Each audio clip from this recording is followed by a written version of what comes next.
My name's Caroline. I'm a journalist. I've got a two-part question here. Does Islam propagate acts of forgiveness? Yes or no? Does Islam propagate acts of forgiveness? Just ask the question, does Islam propagate acts of forgiveness? Of course, yes. And every chapter, every surah of the glorious Quran begins with the formula, Bismillah ar-Rahman ar-Rahim. In the name of Allah, most gracious, most merciful. So why does it...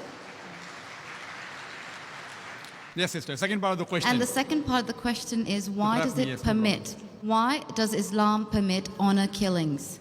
Honor killing? Yes. What do you mean by honor killing, sister? Honor killing, the right to avenge your brother's blood in the name of Allah. It might be out of context, but I just need to know if This there's is an the answer question to that- this. If I get you mean honor killing means if someone kills any human being to take revenge. Yes. That's what you mean. Yes, because I've read a few books, and a lot of the times people have said that they are allowed to kill their brother or to kill somebody else because their brother has been killed by another human being. This was also a good question. That if Islam propagates act of forgiveness, why does it permit honor killing? Why does it permit? That's a very good question. Sister, if you analyze this mention in the Quran, in Surah Baqarah, chapter number 2, verse number 178, the had penalty, the punishment of death, on the basis of qisas. And Allah also says in the Quran, in Surah Maida, chapter number 5, verse number 32, if anyone kills any other human being, whether it be Muslim or non-Muslim, unless it be for murder or for creating mischief in the land, it is as though he has killed the whole of humanity. So as a general rule, if any human being kills any other human being, it is as though he has killed the whole of humanity, except under two circumstances. Unless it is for murder or for creating mischief in the land. Now, there are two exceptions where Islam gives permission where you can kill any other human being. Number one is, if that person has committed murder, which comes in your scope of question, honor killing. Number two is if he is creating fasad, corruption in this land. Again, this is not compulsory.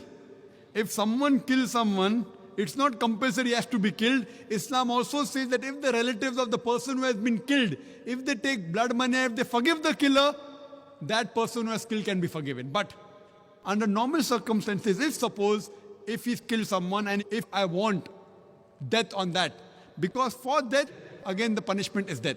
Like as it's mentioned earlier in the early scriptures, even in the Bible, an eye for an eye and a tooth for a tooth, it keeps on continuing. Here what we realize, that suppose I know of a human being who's killing other people, innocent human being. If I don't kill him, he will keep on killing other human beings. So that law is not only in Islam, it's the law of most of the countries. That if homicide is done, if someone has murdered someone, in many countries, he should be put to death or there's life imprisonment. Even in Islam, that if he's killed someone, if required, he can be killed.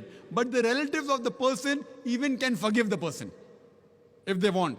If they want, they can forgive the murderer. But if they want that he should be put to death, then he'll be put to death.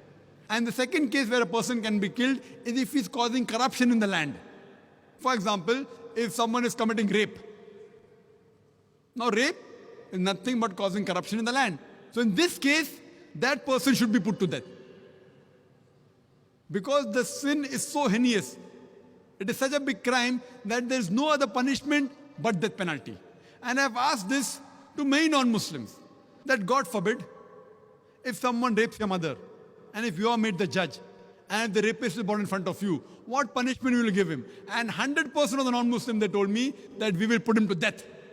Some went to the extreme of saying we will torture him to death. So why these double standards? You know, in America, which happens to be one of the most advanced countries in the world, according to the FBI statistics, in 1990, every day on average, 1,756 cases of rape took place. According to 1996 statistics, US Department of Justice, every day 2,713 cases of rape took place. 1990, 1,756. 1996, 2,713. Maybe the Americans got more bold. That means every 32 seconds, one rape is taking place in America. We are here in this auditorium for the past about 3 hours. Already more than 300 rapes may have taken place in America. So Islam has a system of hijab, which I mentioned in my talk. That when a man looks at a woman, he should lower the gaze. The woman should follow the Islamic hijab, which I mentioned earlier. After that, if any man commits rape, he gets capital punishment. Even the American law says that 7 years rigorous imprisonment for a rapist, but most of the time he's let free. So when you ask even a non-Muslim, what punishment will you give? 100% said we'll put him to death. There was one American who was a smart aleck. In America, he told me, Brother Zakir, first I will give him 5 years rigorous imprisonment. I told him, do you know, according to the Statutes of America, out of those that commit rape, after they imprison and after they're let free, more than 95% commit rape again. So if you want your daughter and your mother to be raped again, you're most welcome. I don't want that. So he said, if that's the case, in the first time itself, put him to death. So in such cases, where there's corruption of land like rape, etc., Islam gives permission, death penalty can even be given for that case. Hope that answers the question, sister.